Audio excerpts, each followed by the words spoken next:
How to track your money transfer in Azimo app. Follow the instructions.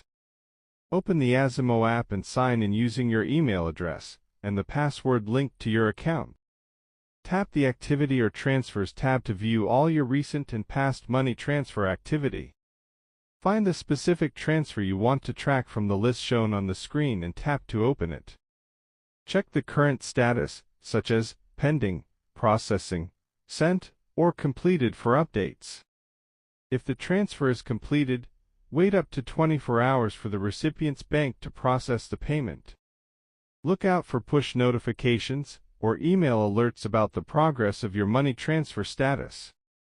If delays occur, tap Help or Support in the app menu to access Azimo's customer service options. Contact Azimo with transferred and details if your money hasn't arrived within the expected time. Thank you for watching.